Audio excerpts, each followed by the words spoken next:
thing you need to do first is just check that the bolts behind the system are undone so that you can open it up.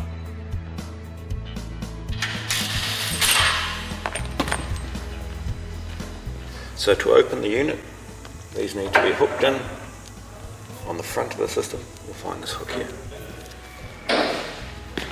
Pull a little amount of force, but not too hard.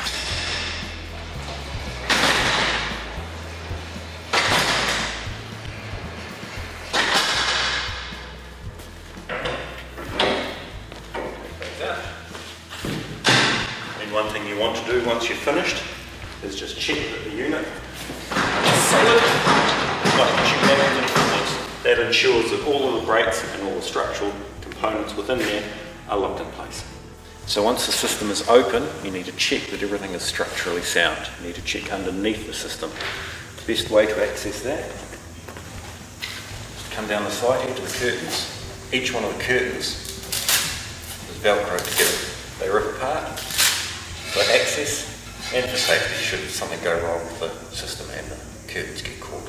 So once we've pulled back the curtains on the side of the system, we can see under here these structural elements here and what we need to look at. It's good practice that once a unit has been opened, that you have a look underneath and just check that these are all down. That's the brake in its down position. That's it when it's not locked. They should all be like that. Providing they're like this, the unit is safe.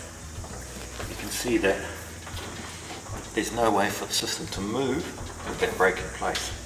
Whereas if for some reason that brake has been locked up, the system can move backwards and forwards.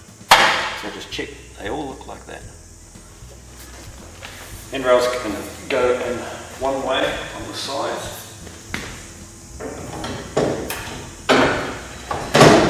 Like so. And removed like so.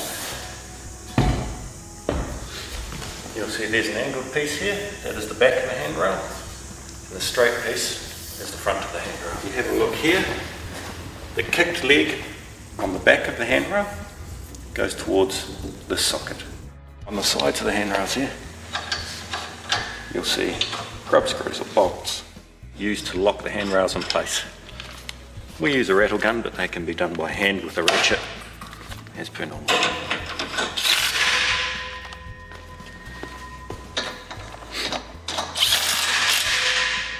Like that. See, now the handrail becomes more solid than it was before.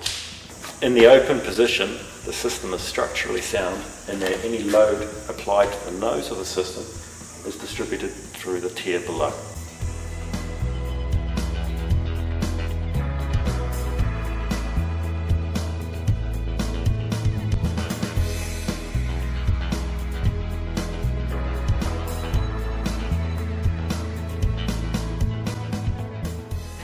Loosen those off again.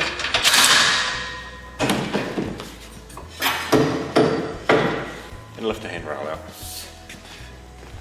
The handrails get stored on their own trolleys, just like so. There's 2 handrail trolleys, each with 12 handrails on them. So on the back of tier 1, there is the locking mechanism which locks tier 1 and tier 2 together. This must be unlocked by pushing both sides to the left hand side prior to closing the unit. You'll know it's unlocked because you'll hear the clicking sound to signal it's unlocked. Unlock your levers on the front row. You can push evenly with 2 people on the front tier. Not so fast, but steady.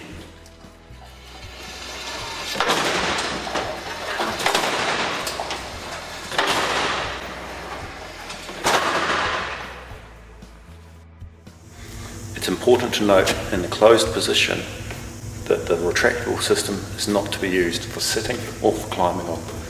Structurally, the unit has no support to distribute load in the closed position.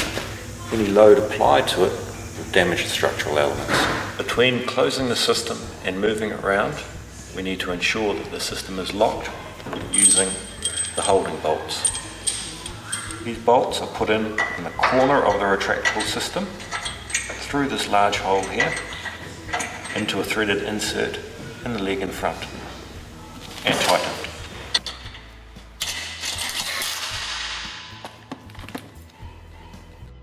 Once these are tight, you can pick the system up and move it around as you please.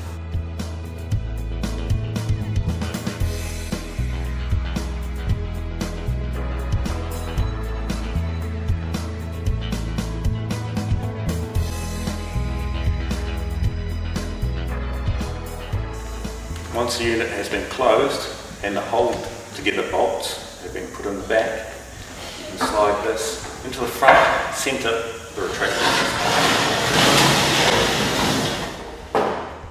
To lift the unit, the tab on the top needs to be pushed down so that the handle is all the way down.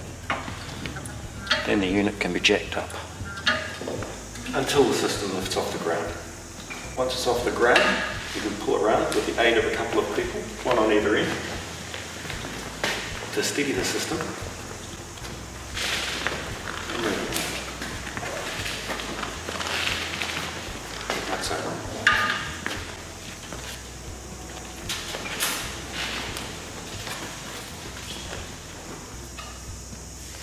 Once you're in your achieved position, simply lift the handle evenly and slowly